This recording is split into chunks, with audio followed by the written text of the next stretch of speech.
Sweet. Hey everyone, John Jonas here, and I'm here with Tim.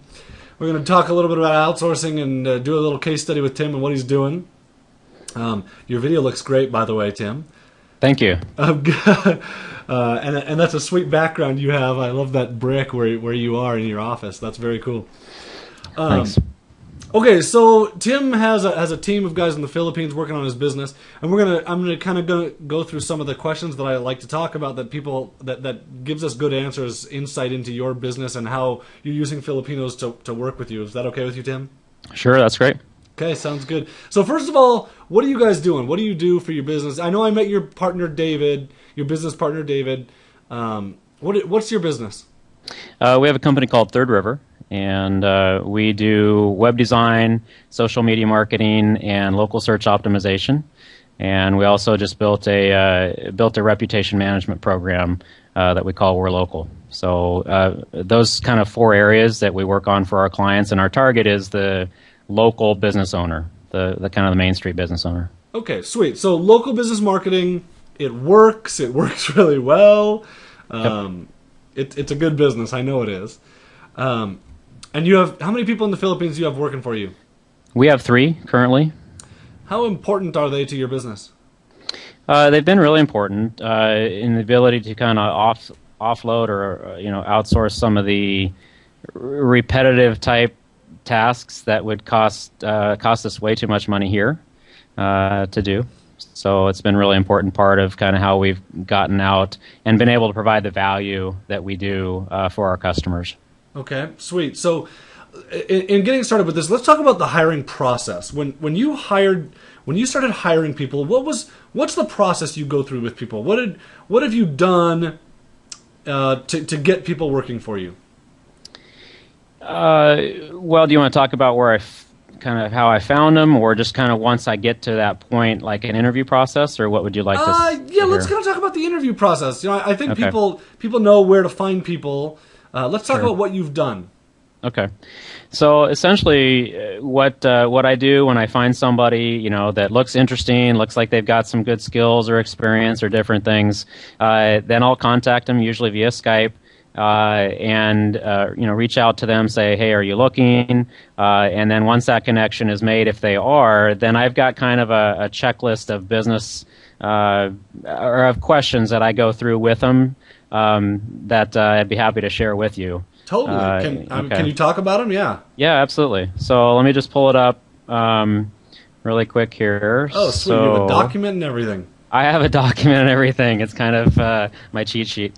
That's all. Can I have it? Can you have it? Sure. I probably got it from you though, so I don't think you need it. One of the things, obviously, English. Ability to speak pretty good English is one of my first things because communication is key. Fortunately, the English is pretty good in the Philippines since they learn that really well and spend a lot of time doing that. So good English for communication purposes. Is there anything specific? Is there anything specific you do to figure out how good their English is? Talk on Skype. Talk on Skype. Okay, keep going. Yep. Good internet connection. That's another thing because it's one thing we've actually had some challenges with is the internet is up and down big time in terms of reliability. So Yeah. I do some kind of internal testing a little bit, gauge their lag time on Skype, gauge their ability to do a go-to-meeting, for instance, and do some of that. One of the things that I ask for and right up front, just let them know we use Basecamp for our project management. And so, just let them know right up front that I would expect proper and consistent reporting, I guess, in Basecamp, checking off tasks, logging time, keeping track of that type of thing. Also being willing to be on Skype during our working hours. I've had some that were a little hesitant to be on Skype during working hours, and I could tell that wasn't the right person.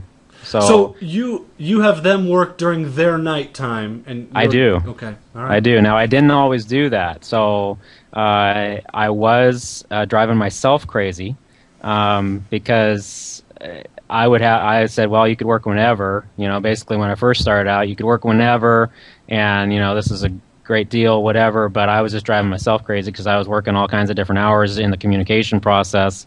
And I finally just said, you know what, I need people to work during our work hours. Which is nights for them. Yeah, that's a really good point. For me, I don't need them working my hours. But if you do, if that's what you need to help your business succeed, go for it. Yeah, because there's a lot of times we just need to communicate, quick questions, that type of thing. If they get hung up on a question, for me it doesn't work it doesn't really work to have that totally throw off everything we're doing until the next day. And so that's why I really started honing in on people that could work nights for us, and that way we're available during the same time, and I don't have to kill myself at night. I was staying up till 1, 2, or 3 o'clock in the morning, which I'm a night owl anyways, but staying up a lot of late nights, communicating, answering questions, etc., because I had a team working those hours. Okay. So that's been a big one for me. Okay. Again, like you said, it may not be necessary for everybody, but it has been a big one for me. Well, it's good to know. So, that's one of the reasons I'm doing this, to get different perspectives on things. So, right. The other big thing is just willingness to learn, because as much as they've done link building or something like that, we all have kind of our different approach in terms of what we're trying to do, and just being willing to kind of say, not only learn, but also, I don't claim to know everything. So if they've got ideas and so forth, it's been nice to be able to kind of say, well, what did you do in this situation, and if you've got some previous experience, and being able and willing to kind of listen to that as well. Cool. So those are really my checklists in terms of kind of beginning that conversation. If we're not willing to do these things, then or if the English is bad or the internet connection doesn't work, it's a non-starter for me, because those are just not a good sign right off the bat. Absolutely. So. That's great. And I love that you figured out what works for you and you're doing it. And that's fantastic. Mm-hmm. Talk about part-time versus full-time. I think you have hired some people part-time and then moved away from it. Yeah, totally. I actually, when we first got started using a Filipino crew, we hired by the hour, part-time, kind of more of a task-based relationship. And again, for me, that did not work very well. I really felt like it was. They were drawn in so many different directions, because when they don't have a full-time commitment, from you, they're looking for other work. They're trying to, make things happen. They're working all kinds of hours, working different time zones, all these different things. And so, in fact, I was actually listening to some of the stuff you did, and talking. It was one of your webinars, I believe, and you talked about going full-time. And that was at that point I said, you know what, this is crazy. The part-time isn't working. So I went to all the folks that I had at that time and said, hey, let's go full-time and just make a commitment. And, I'll commit to you if you commit to me. And so that's been working, I will say, significantly better. It, still has its challenges from time to time, but it will work significantly better. In my book, that I know I can count on that person. And if I can't, if they're not there, then I move on to somebody else. Okay. If I can't count on them. It's a really good point that you make. That if you have them part time, they're off looking for other work. Period. Yep. Always. Yep. Cool. Let's talk about management. How have you managed your people? How have you trained them? What have you had to do? What do you have to be involved with? From a training perspective, I'll give you some recent, fresh examples. I just spent a couple hours this morning, in fact, using GoToMeeting and going through kind of step by step how we build a certain process out. And just, I had two of my gals on the webinar or on GoToMeeting, and just again kind of walk through that. So I've done a fair amount of the GoToMeeting stuff. I also use Jing extensively, quick little screenshots and that, or video shots. That always works really well. And I, to be honest, have not. I've done some more recorded videos, and I have those stored in Basecamp. and so that's also another thing. I've done Camtasia. You and I were talking about Camtasia, right. So yeah, I've done some Camtasia videos and store those in Basecamp, and that way they can access it, again and again and again. So those are the types of training I've done. And again, it kind of it's dependent a little bit. I mean, like, do they have sometimes the internet connection? This is where I find out, do they have a good enough internet connection or not? Because I had one guy come back to me, and say, well, I don't have a strong enough internet connection to watch these videos, and that kind of led to some other things, and so he wasn't really the right person. So, what kind of people do you have working for you? What are their skills? What did you look for when you went to hire them? Well, we're a WordPress shop, so one of the things that I definitely do is I do look for WordPress related skills. Have they built WordPress sites or used it? And so that's definitely one area. Another area that I've had people doing is link building and directory submissions. I've actually got one gal that has done a fair amount of video editing for me. And she's really pretty good at it, but her connection is really, to do it's hard. Big files, their connections just are not good enough. And so, unfortunately, again, she's pretty good at it, but she just doesn't have the connection to load the files back up. It takes her all day to download the video files. So I've kind of moved away from that. You might want to see if she can remote desktop into your computer and do it, so she's not uploading and downloading. Yeah, that'd be a good idea. Her connection may not be good enough to do that, but it's an option. Right. It's something that I've done. Sure. Okay. So those are kind of the directory submissions, link building, some WordPress building. I've had some design built, but we've got a full-time designer now here in our office, and but that actually works really, really well. Okay. So, but those are the things that I've been having them do. So as a business, you guys do a lot of web design, website building for customers using Correct. WordPress. Correct. Okay, very cool. What experience have you had that is maybe different than what I've talked about? Anything that you've heard from me that maybe your experience is different, or your way of doing it is different than what I do? Good question. Let me see. I'm just trying to get more. Trying to get different perspectives. I love to learn, and I think that the people watching this want to hear other points of view. Well, I think one of the things that I've realized, and it's partially kind of personality and or what kind of hands-on you want or don't want, that type of stuff. Certain things, certain types of things that I have had people doing in the Philippines. I actually like having better done here, and that's part of just probably like designing sites. I actually really like to have done right here. I've got a great designer, and that's partially just a personality thing. Just being able to really collaborate with somebody.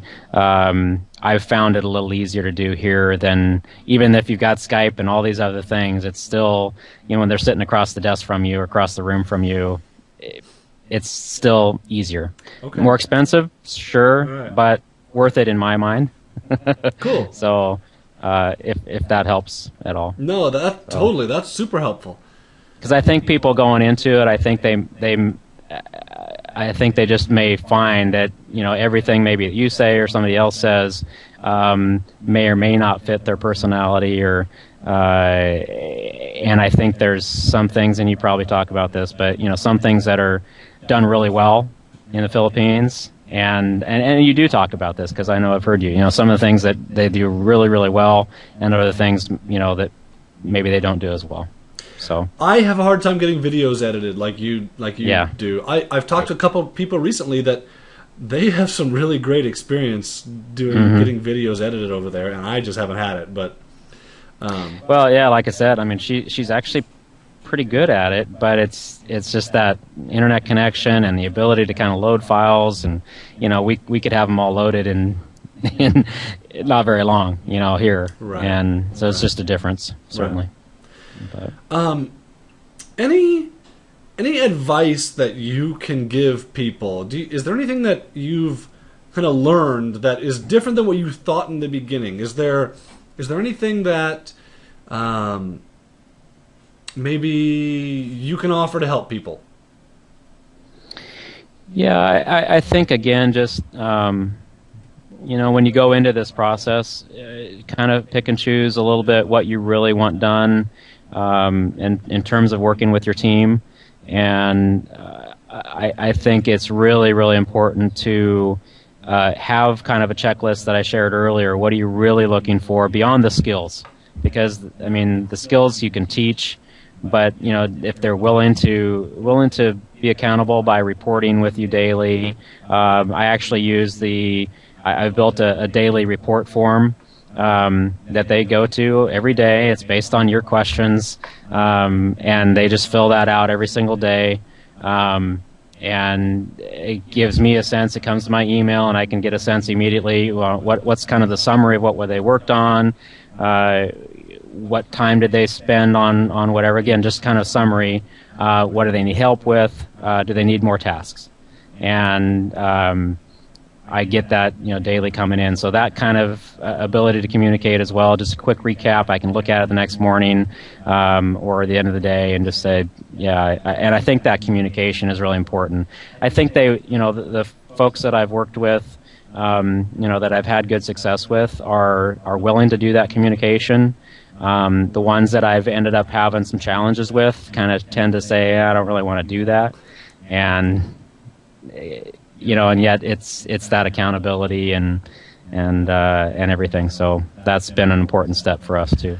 That's something that I've had to work through with a couple of my guys.